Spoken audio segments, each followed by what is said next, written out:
Q&A part 2. Hi guys, welcome back to my channel. If you haven't been here before, I'm Millie. Last week I decided to do a travel Q&A. It was the first time I've ever done it, so I've got loads of questions coming in. I've actually split it into 2 videos because I had so many questions. This is part 2. If you haven't seen part 1, I'll leave a link below, so make sure to go and check that one out. Question number 1, what do you pack in your carry-on bag? So we only ever travel with hand luggage as it's so much easier just to have a backpack, and we save so much money doing it that way too. So I use 2 backpacks. My main one has all my clothes and cosmetics and all stuff like that, all my holiday stuff. And the second one I use is a smaller backpack which is specifically designed for photographers. So I carry my camera, my laptop, iPad, I will be able to take my drone, everything that I use for vlogging. Make sure you've got a phone charger and all those kind of things. I also make sure that my money and my passport is on me at all times. And other than that, I like to make sure I've got loads of snacks and a pack of cards, lip balm and hand cream and all that kind of stuff. Technically that's 2 backpacks, and I'm not sure if you're allowed that, but we get away with it. Shh. Question number 2. Which was the first country you ever visited outside your own country? I can't really remember the first holiday I ever went on, but I know that when I was young we came to Spain all the time because my parents bought a holiday home over here.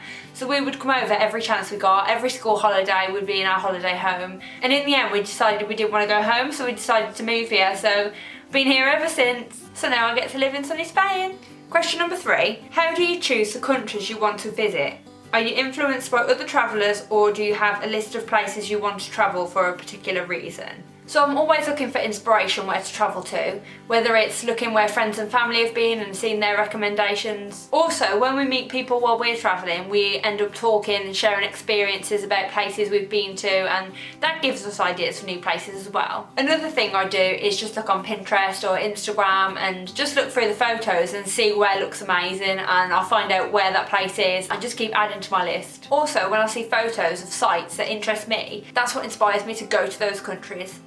Question number 4, how do you go about booking flights or a hotel? Yourself, via internet or through a travel agent? We always book our holidays ourselves. We've never used a travel agent, mainly because there's so many extra costs with travel agents and it can be a lot cheaper just to do it yourself as long as you know how to. We always use Skyscanner because we find that it always gives us the best prices and it gives you loads of different options. It might take a little bit of time finding the right flights for the dates that you want to go to, but as long as you put a bit of time into it, you can find the best option for you. When it comes to booking accommodation, we make sure we've got all the apps, so we use booking.com, goto, Airbnb, and we just compare all the prices and see which ones are best for us. A lot of the time we only book a day or 2 in advance because we find we get some really good last minute deals. This also allows you to change your travel plans so you're not restricted to a specific schedule.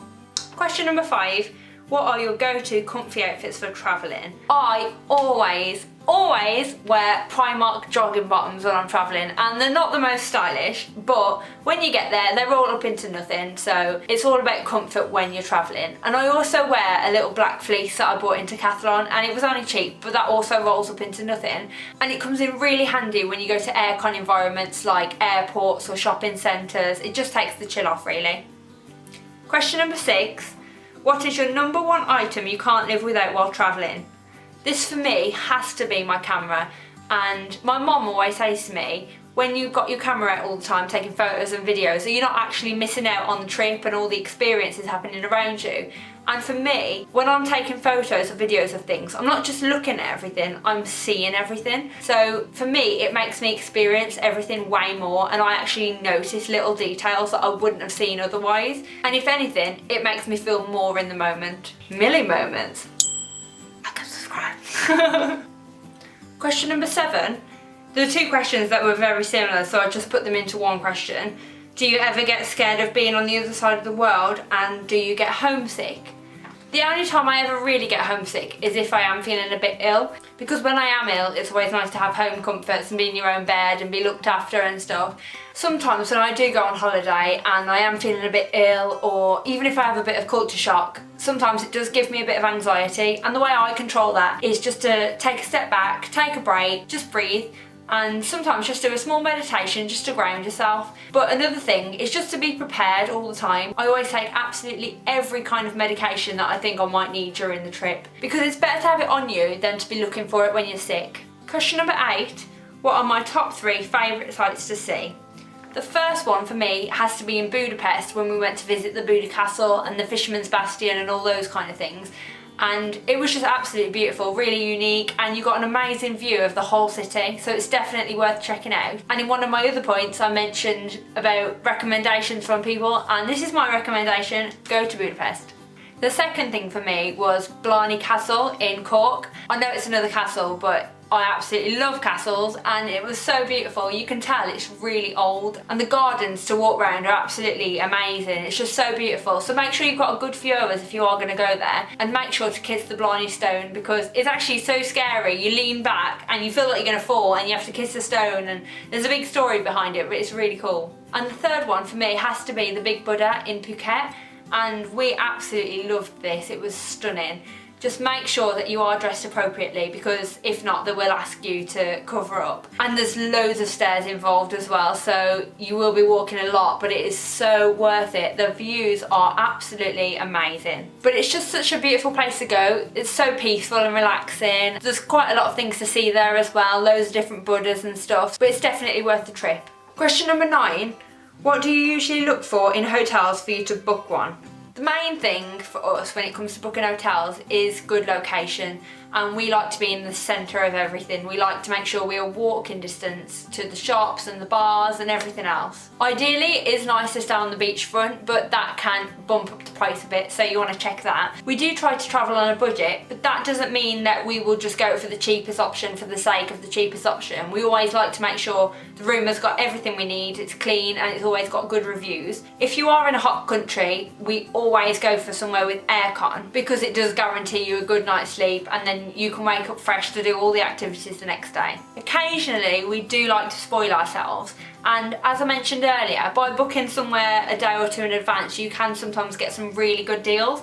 So sometimes, for the sake of paying an extra €10 each night, you can get somewhere really nice. Always make sure that you've got your first night or two booked for whenever you arrive in a country, because after a long haul flight especially, you can just be really tired and you want somewhere nice and comfortable to relax for the night. Also make sure you've got somewhere nice booked on the day before your flight as well, because it's always nice to get a really good night's sleep so you wake up fresh and you're ready for a long, boring flight. Last question, question number 10. What are the 3 most important lessons you have learned? The first lesson I'll say is just to be grateful for what you have, because we've seen some people living in a lot worse conditions and they're still happy, so it just makes you feel lucky for what you actually have. Lesson number 2 is spending money on life experiences is much more valuable than buying things that you don't need. Lesson number 3, and this is one that I live by, is you are in control of your own life. You are your own boss, so you need to know when to take charge. There comes a time when you need to make decisions for yourself, and you can't always rely on other people to tell you what to do in life. A lot of the time, work and family, everything can get in the way, and before you know it, you're living for somebody else. And there comes a time when you just need to say, right, this is what I want to do, this is what I'm doing, and I've made my own decision, I'm just going to do it. And at the end of the day, it's your life, you only have one, so live it exactly the way that you want to. Unless you have multiple lives, and then live all those as well. So yeah, that's all my 10 questions for today. I really hope you've enjoyed this video. If you have lasted this long, please remember to like and subscribe. I've absolutely loved reading all your comments and all my videos, so make sure to keep commenting, keep interacting with me.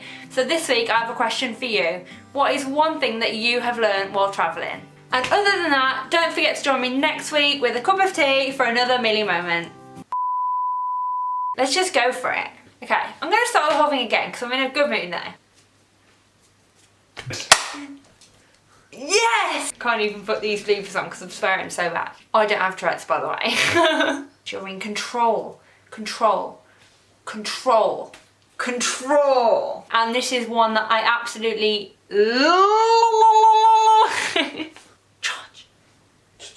Charge. I don't mean charge your phone or anything like that. I mean like charge your life. I don't mean charge your life. I mean take charge of your life. I don't even mean that. Know when to take charge. Just leave me a comment below. Ah! Yeah, grab a cup of tea. We love that. We love that in this channel. We love a cup of tea.